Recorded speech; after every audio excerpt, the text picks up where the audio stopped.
बड़ी खबर इस वक्त की आरबीआई दफ्तर मुंबई जिसके बाहर फायरिंग की यह खबर है। फायरिंग करने वाले शख्स को मुंबई पुलिस ने हिरासत में ले लिया है। पूछताछ उससे हो रही है। केरल का यह शख्स बताया जा रहा है।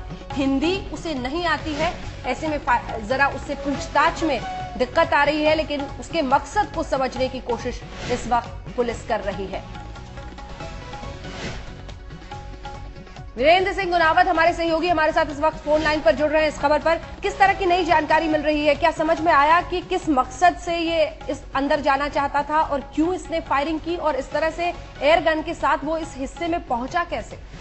ये बहुत ही अभी असमंजस की स्थिति है आरबीआई के लिए भी और पुलिस के लिए भी। पुलिस उस व्यक्ति से पूछताछ कर रही है, लेकिन तकरीबन 4:30 बजे की एक घटना है जिस वक्त वो अपने साथ एयरगन लेकर मेन जो एक नई बिल्डिंग है रिजर्व बैंक ऑफ इंडिया की, उसके अंदर प्रवेश करने की कोशिश कर रहा था।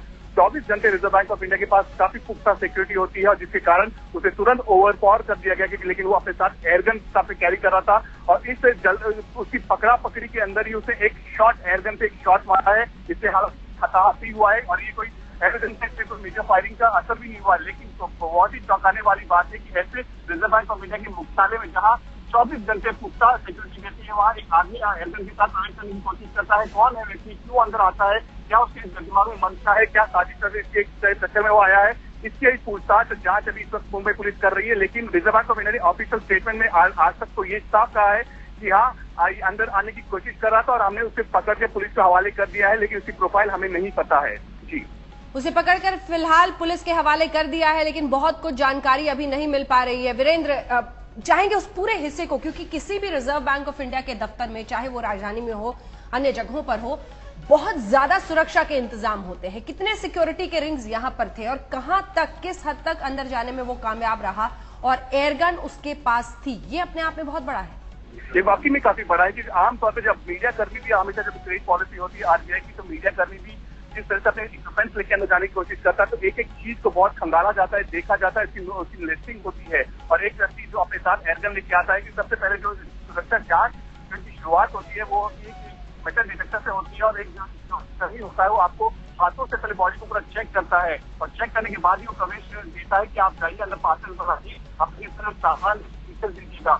उसके बाद तकरीबन 500 मीटर के दायरा होता है। लेकिन ये जैसे ही वो आदमी ने चेक किया और जैसे ही उस आदमी को पता चला कि ऐसी मेरी चेकिंग हो रही है और एयरगन मेरे हाथ से ये लोग ले रहे हैं कि तभी सब बता रहे आरबीआई के, उन्होंने साफ साफ हमें ये कहा है कि जैसे ही हमें पता चला हमें एयरगन हाथ में लेने की कोशिश की, लेकिन एयरगन उस वक्त उसके हाथ में मौजूद था और उसने शॉट बरकरार उसे शॉट मारा है, लेकिन एयरगन था इसलिए इसका इम्पैक्ट इतना जोरदार नहीं था। और ये भी आरबीआई के लोगों ने कहा है कि इसका सही किसी की कोई हताहत कोई हुआ नहीं, कोई इंजरी नहीं हुई, कोई कहीं असर दिखाई नहीं दिया।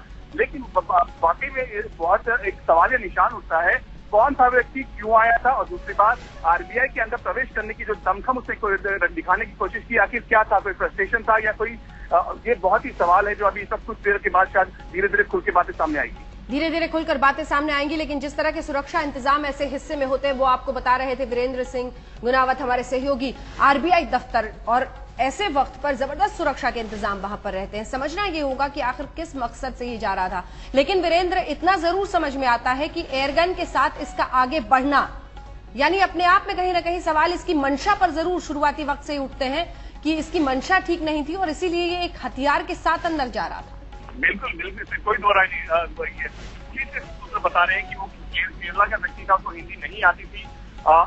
सवाल ये भी नहीं केरला को या किसी और प्रांत का हो, सवाल ये कि अपने साथ जरूरत क्या थी। दूसरी बात, और शाम के वक्त तकरीबन 4:30 बजे जब आधे एक घंटे के बाद जब ऑफिस बंद होता है और लोग अपने दफ्तर से, आरबीआई के अधिकारी अपने दफ्तर से निकलना शुरू होते हैं, उस वक्त वो वही समय से क्यों चुना, क्या वो किसी से मिलने की कोशिश कर रहा, किसी से तो मिलना था और वो अपने साथ गन लेके आया था, ऐसा एयरगन ही क्यों न था। एयरगन का भी अगर आप अगर किसी को उसके अंदर जो बॉल होता है छोटा सा एयरगन का, वो हिट होता है तो थोड़ा सा माइनर इंजरी जरूर होती है उससे।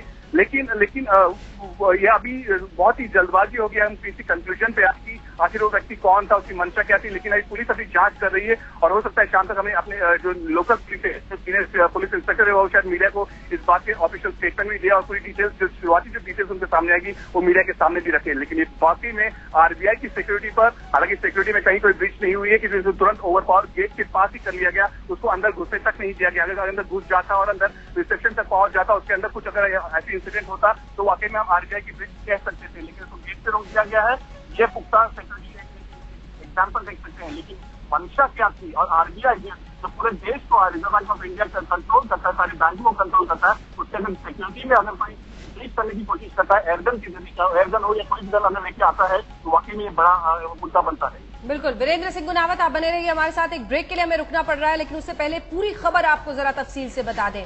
आरोपी शख्स पुलिस की हिरासत में है। आरोपी शख्स ने आरबीआई दफ्तर के बाहर एयर गन से फायरिंग की थी, जिसके बाद उसे हिरासत में लिया गया है।